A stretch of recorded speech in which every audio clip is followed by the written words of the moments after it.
Hello, everyone. This is Marilyn. I'm going to be sharing with you my presentation on my choice of teaching theories and practices. It is Reconstructionism, critical theory. And I'm going to be talking about Paulo Freire. Paulo Freire is a Brazilian educator who added what I want to call the heartbeat to this theory. So what is Reconstructionism critical theory? It's a philosophy that emphasizes the addressing of social questions and the quest to create a better society and worldwide democracy. Teaching and learning is motivated by cognitive reception to what and how it is learned. Students attain knowledge by examining context through social influences that motivate their critical thinking habits. This is some background as to how Mr. Freire came to be influenced by and to create this theory in further detail. So Theodore Bromley, he was a philosopher of social reconstructionism, and his philosophy was founded based on the realities of World War II. As you know, dictators such as Adolf Hitler and his counterparts Mussolini, they wanted a one world order. Anyone who wasn't like them were annihilated, such as mainly Jewish people of Jewish faith. So Paulo Freire gave an extra heartbeat to critical thinking in this area, how not to be dominated and to not be controlled by another type of government such as this.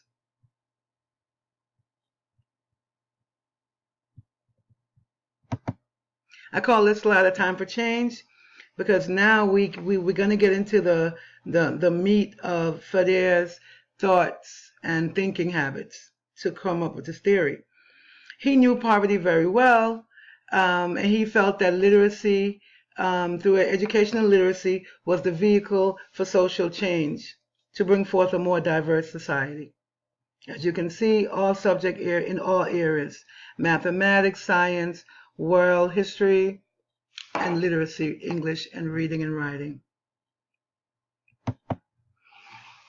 Freire put together a book called Pedagogy of the Oppressed back in 1968. In this book, he looks at, I want to talk about part one. In this book, in part one, he talks about the role of teaching as an oppressive role, where the students are the oppressed and teachers are the oppressors.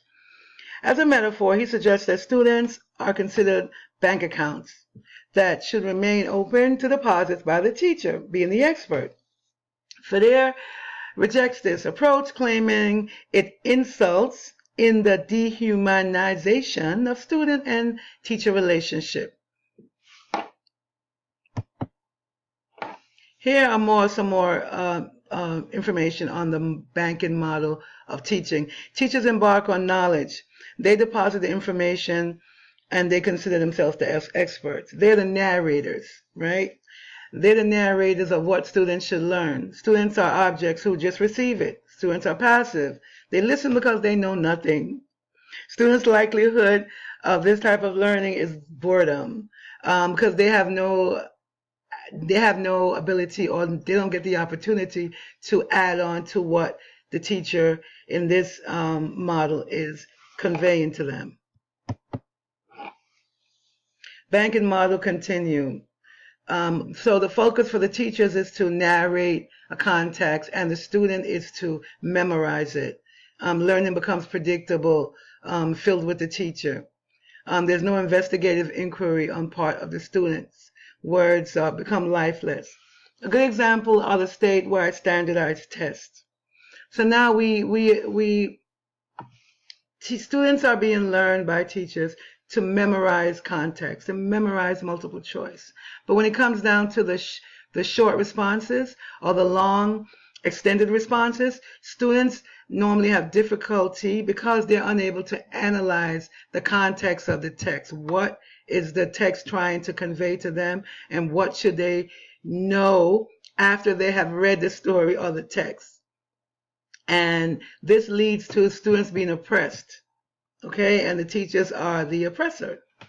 Such approaches leads, again, to students not being able to actually be a part of their learning and to leave a lesson understanding what they have learned, as stated before.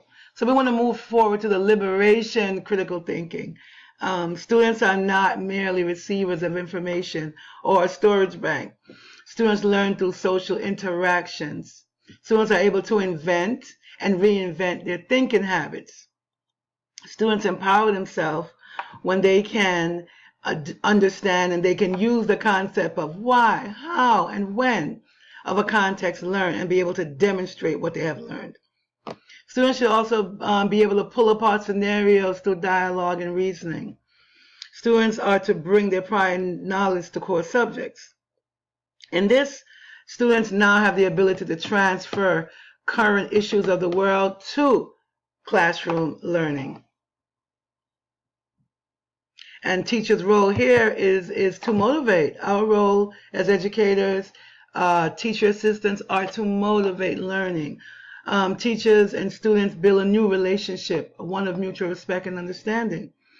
The teacher is now cognizant of cultural differences and welcomes new learning. Students can gain tolerance of other differences of other students and are able to coexist in a learning environment. The perception of teaching and learning allows students to mature in subjects. Because students now are using cognitive and metacognitive thinking, questioning, assessing themselves, and this brings on a more holistic approach to learning. The constructivism critical theory, the view of knowledge is now constructed within social contexts through interactive with knowledge of community. The view of the learning, integration of students into a knowledge-based community.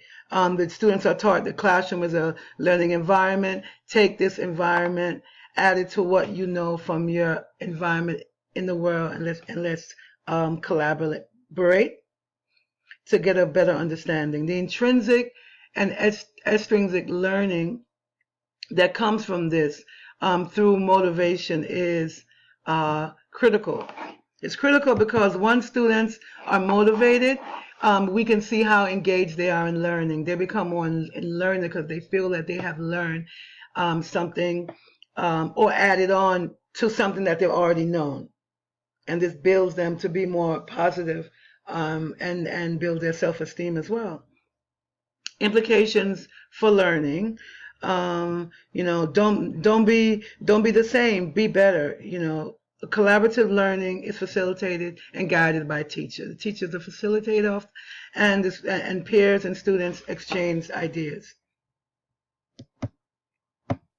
I want to share with you all most recently, as you know, right now is February, Black History Month, and I had the students to come up with what they wanted to do for Black History Month. I said, I'm going to facilitate the learning, but I'd like for you all to come together to see what is it you want to do.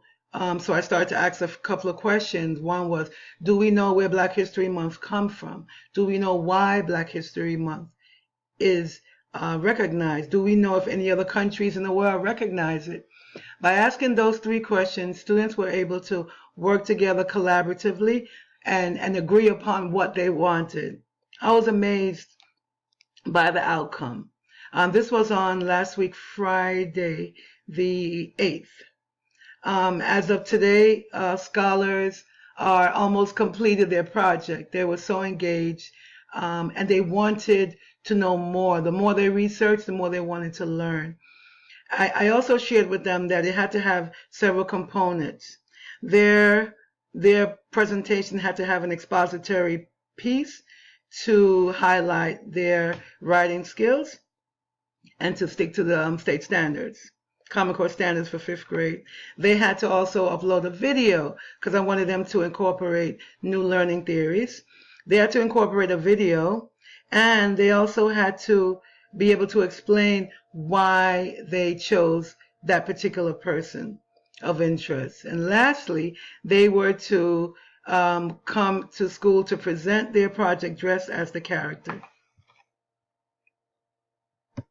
Here we see where the students were able to use their cognitive skills and even ask themselves questions and assess themselves on how they were doing and why they did the project. In summary, the Reconstructionism critical theory allows educators to teach students how to appreciate life experiences and take in problem solving through dialogue and critical reasoning. Students are encouraged to collaborate to the text and have mutual respect for each other and the practitioner. They use metacognitive skills as they focus on their community and the world around them. Change is never easy, just as controversial social issues are. Education is to be the driving force to develop tomorrow's leaders and leaders of the world. I hope you enjoyed my presentation. Thank you for watching.